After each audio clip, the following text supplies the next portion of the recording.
Hello, my friends. Welcome to Adda 24/7 Regulatory Bodies and SO channel. I'm Amantar Veer and I'm here with a very important video for the NHB aspirants.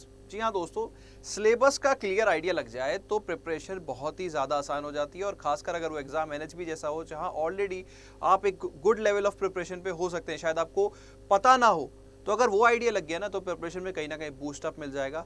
तो चलिए दोस्तों, without wasting any time let's get started. But before starting our video guys, अगर आप हमारे channel पे नए हैं तो please download our Adda 24/7 app from the link given in the description box and do check out the free material that we are offering.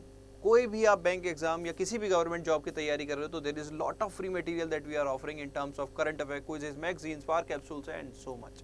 And कोई भी course में एनरोल करना है तो हमेशा ऐप के थ्रू करना है using the code Y581 for maximum discount. तो मैक्सिमम डिस्काउंट कहाँ मिलेगा? ऐप पे मिलेगा by using the code Y581। तो देखो, एक लास्ट छोटी सी रिक्वेस्ट है कि जल्दी से चैनल को सब्सक्राइब कर लो अगर नहीं किया है और वीडियो को लाइक कर दो। तो दोस्तों, बात कर रहे थे हम सिलेबस के बारे में। देखो, NHB का जो एग्जामिनेशन है, बहुत सारे बच्चों के मन में डाउट आ रहे हैं कि सर तैयारी करें या ना करें। फॉर्म फिलिंग की भी लास्ट डेट आ रही है तो बहुत ही जल्दी कि यार फॉर्म फिलिंग भी करें सर, नहीं करें।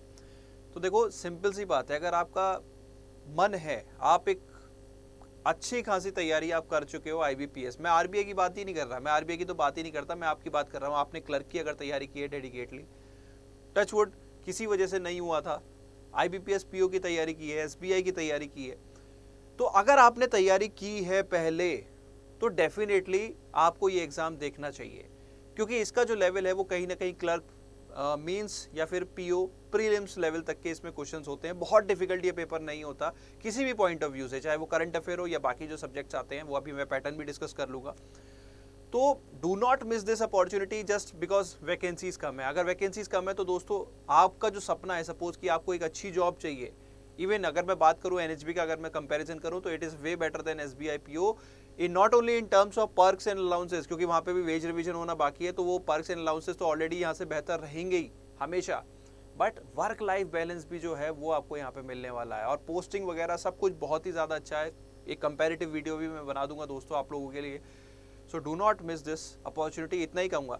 लगता है कि यार अगर आपने तैयारी की है तो खुद से तैयारी करो, मॉक लगाओ, दैट वुड बी ऑल, किसी कोर्स की लिए ज़रूरत नहीं है। बट फिर भी अगर लगता है कि यार नहीं, डेडिकेटेड प्रिपरेशन चाहिए, तो हम आपको गाइड करने के लिए हैं। और गाइडेंस से रिलेटेड ये सेशन है तो इतना लंबा लेक्चर मुझे देना पड़ गया, बट आइए स्टार्ट करते हैं सिलेबस से रिलेटेड। तो सबसे पहले हम बात करेंगे सिलेबस से भी पहले पैटर्न की। तो पैटर्न आप लोगों को कहीं ना कहीं पता ही है, reasoning and computer aptitude, general awareness and computer knowledge, English, quants and then there is a descriptive paper. बहुत सारे बच्चे डिमोरलाइज जो होते हैं वो इस पेपर की वजह से होते हैं, तो मैं आपको यहाँ पे बता दूं, यहाँ पे सिर्फ और सिर्फ जो दो क्वेश्चन आने हैं, एक ऐसे और एक लेटर, दोनों की अपनी सेक्शनल कट ऑफ होती है। 10 मार्क्स के क्वेश्चन की 5 मार्क्स और 15 मार्क्स के क्वेश्चन की कितनी, 8 मार्क्स। तो 5 और 8 से ज्यादा नंबर ले आओ और ये सेक्शन की टेंशन छोड़ दो, बिकॉज इसके मार्क्स ऐड नहीं होते, ठीक है।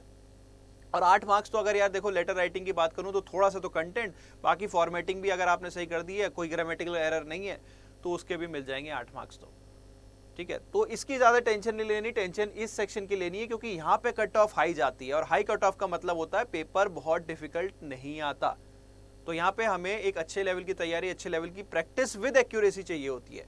तो आइए इन सब्जेक्ट्स के सिलेबस के बारे में बात कर लें, क्योंकि वो ज्यादा इंपॉर्टेंट है, ठीक है। तो एक एक करके हम आपके सिलेबस के बारे में बात करेंगे। देखो दोस्तों, यहाँ जो हमने सिलेबस डाला है वो सिलेबस डाला है based on previous year questions. तो प्रीवियस ईयर क्वेश्चन जो पूछे गए हैं उनसे जो टॉपिक्स थे, कुछ अपने यहाँ पे एड ऑन भी किए हैं, तो उसके बेसिस पे सिलेबस डाला गया है।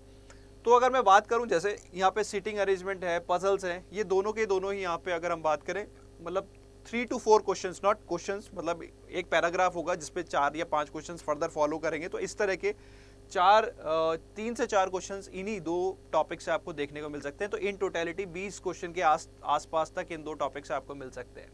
Questions can be asked from coding, decoding, machine input output जो आता है वो यहाँ पे आपको देखने को मिल सकता है। पिछली बार मशीन इनपुट आउटपुट का एक सिंपल सा क्वेश्चन था, 5 क्वेश्चन उसके बाद थे, ठीक है। Then basic security concepts, blood relation के क्वेश्चंस आपको देखने को मिल जाते हैं। बाकी आते हैं हम कंप्यूटर, क्योंकि कंप्यूटर एबिलिटी भी यहाँ पे आई है, पूछा गया है। तो computer abbreviations and terminologies, keyboard shortcuts, logic gates, operating system, storage and memory. इसके अलावा वर्बल रीजनिंग के जो statement and assumption based questions होते हैं दोस्तों, वो पिछली बार पूछे गए थे, बहुत डिफिकल्ट नहीं थे। सिलॉक्स के क्वेश्चंस थे, तो ये सारे टॉपिक्स देखो हमने आपको इंडिकेट कर दिए हैं, तो ये इंडिकेटिव होता है, लेकिन अगर आप इतना भी अच्छे से कर ले जाओगे तो आपका बहुत ही अच्छा अटेम्प्ट वहाँ पे हो जाएगा। तो ये एक इंडिकेटिव सिलेबस था based on previous year. Quants में आते हैं दोस्तों, सिंप्लीफिकेशन एंड अप्रोक्सीमेशन वो वहाँ पे आता ही है, ठीक है। तो उसके बाद average, percentage, ratio and proportion, data interpretation, mensuration and geometry के देखो बहुत सारे क्वेश्चंस नहीं बनते, बट एक आध क्वेश्चन आपको डेफिनेटली देखने को मिल सकता है, वो भी बहुत डिफिकल्ट नहीं होता है। नंबर सीरीज के क्वेश्चंस पिछली बार भी थे और बहुत डिफिकल्ट लेवल नहीं, क्लर्क मेंस लेवल तक के क्वेश्चंस थे। स्पीड, डिस्टेंस एंड टाइम के क्वेश्चंस थे। परम्यूटेशन कॉम्बिनेशन के देखो बहुत ज्यादा क्वेश्चंस नहीं होते, लेकिन एक अगेन जैसे मैंने बोला ज्योमेट्री और उसका एक क्वेश्चन देखने को मिल सकता है। देन आपका profit and loss, quadratic equations, ठीक है, सिंपल एंड कंपाउंड इंटरेस्ट के कुछ क्वेश्चंस शायद देखने को मिल जाए, बट जो ज़्यादा इंपॉर्टेंट रहेगा वो देखो यहाँ पे बेसिकली आपको अपना अरिथमेटिक स्ट्रॉन्ग करना है, कैलकुलेशन की स्पीड आपको स्ट्रॉन्ग करनी है।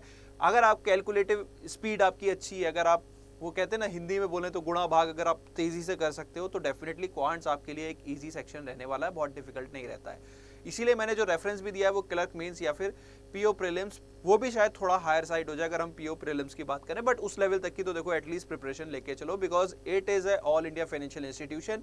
कभी भी धोखा दे सकते हैं, पेपर का लेवल डिफिकल्ट कर सकते हैं। तो क्या होगा, कट ऑफ लो चली जाएगी, अब 80% है तब 60 चली जाएगी, इतना ही चेंज आएगा। लेकिन अगर आपने प्रीलिम्स लेवल तक की तैयारी की है पीओ, तो कहीं ना कहीं चांसेस अच्छे रहेंगे, और मेंस की है तो वो तो सुभान अल्लाह, माशाअल्लाह सुभान अल्लाह, ठीक है।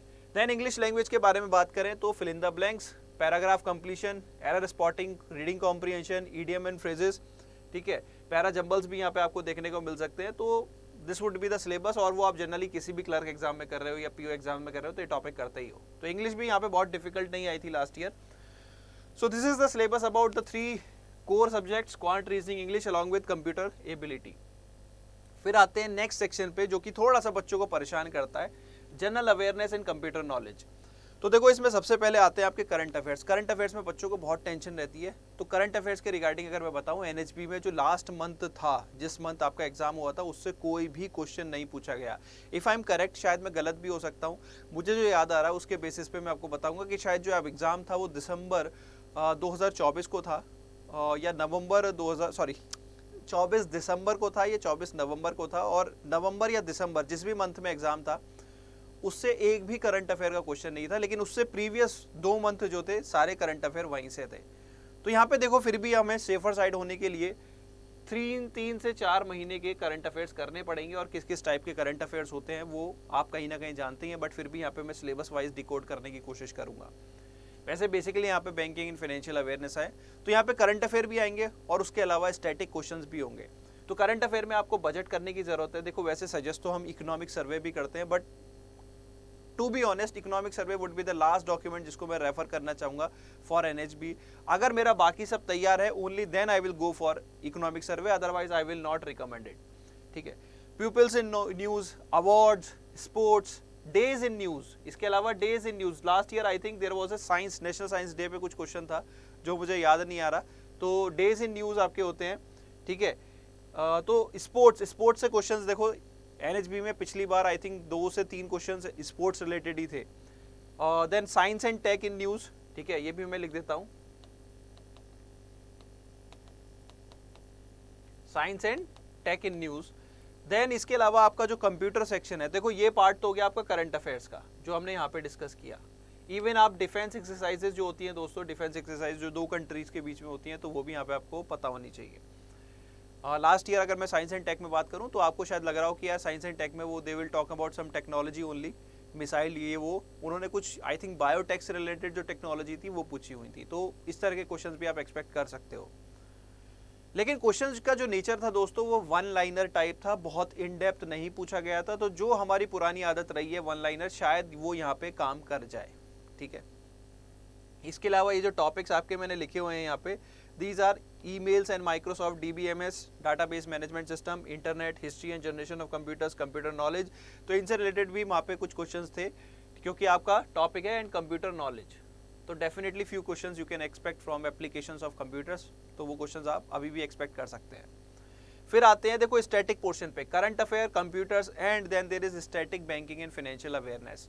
तो इसके लिए बैंकिंग एंड फाइनेंशियल अवेयरनेस आपको करना होगा, बैंकिंग का टाइप्स एंड ऑल, आरबीआई के फंक्शंस, डिफरेंट फाइनेंशियल इंस्टीट्यूशंस, उनके फंक्शनिंग, उनके इनिशिएटिव्स, खासकर एनएचबी के इनिशिएटिव्स जैसे एनएचबी रेजिडेक्स एंड ऑल, या एनएचबी के जो और भी हमारे डिफरेंट इनिशिएटिव्स रहते हैं। NHB also act as a supervisor for NBFCs involve in the housing sector. तो वो सारी चीज़ें आपको पता होना चाहिए। इसके अलावा आपको इंश्योरेंस का भी आइडिया होना चाहिए। फॉर एग्जांपल लास्ट टाइम जो क्वेश्चन था एक था कि एलआईसी का जो ओरिजिन मतलब किस साल ये जो एंटिटी है वो फॉर्म हुई थी, या जैसे आरबीआई का क्वेश्चन पूछा गया था who was the first governor of RBI. तो इस तरह के स्टैटिक क्वेश्चन आप डेफिनेटली एक्सपेक्ट कर सकते हो। तो बैंकिंग एंड फाइनेंशियल अवेयरनेस बहुत डिफिकल्ट नहीं बट ईजी लेवल का, लेकिन कॉम्प्रिहेंसिव कवरेज अपने को चाहिए। उसके अलावा फाइनेंशियल टर्म्स से रिलेटेड क्वेश्चंस आ सकते हैं which is again a part of your static part. तो देखो दोस्तों, ये आपको एक मैंने ओवरऑल पिक्चर देने की कोशिश की है रिलेटेड टू द सिलेबस। इसके अलावा पहले इतना कर लो, उसके बाद सिर्फ मैं यही कहूँगा मॉक्स लगाने की कोशिश करो, करंट अफेयर रिवीजन करो और अपना स्टैटिक स्ट्रॉन्ग रखो। डेफिनेटली आपका सिलेक्शन होने से कोई नहीं रोक पाएगा। सो दोस्तों, that is all about the syllabus. अब एक चीज़ आ जाती है यहाँ पे कि सर ठीक है, तैयारी हम कहीं ना कहीं समझ में आ रहा है, बट एक कॉन्फिडेंस कब आता है जब हम किसी मेंटरशिप में एनरोल्ड रहते हैं। तो अगर ऐसा आपका पर्सपेक्टिव है तो देखो, हम यहाँ पे आपको कोर्स ऑफर भी कर रहे हैं एनएचबी का। आप चाहो तो उसमें एनरोल कर सकते हो। इसकी क्लासेस 19 अक्टूबर से स्टार्ट होंगी, अभी हुई नहीं है। तो that means sufficient time frame में आपको कंप्लीट कवरेज यहाँ पे प्रोवाइड की जाएगी for national housing bank assistant manager scale 1। तो ये जो सारी डिटेल्स थी वो असिस्टेंट मैनेजर स्केल 1 के लिए थी, क्योंकि अगर आप नोटिफिकेशन में देखोगे तो वहाँ डिफरेंट स्केल्स के लिए वैकेंसीज आई हुई हैं। तो ये जो एक्चुअल प्राइस है दोस्तों, यहाँ आपको शायद शो हो रही हो 2999, ये पे नहीं करनी। कोड आप यूज करोगे Y581 तो प्राइसेस विल फॉल फर्दर, काफी कम प्राइस हो जाएंगे, आई थिंक हार्डली अराउंड 2400। तो आप चाहो तो वो प्राइस जो डिस्काउंटेड प्राइस है ऐप के थ्रू Y581 यूज करके अवेल कर सकते हो। So that is all about this video guys. I hope video पसंद आई हो। अगर पसंद आई है तो do give me a like, do share it with your friends and do let me know if you have any other query related to NHB or any other regulatory body. So guys, that's all from my side. I am your mentor V now, signing out.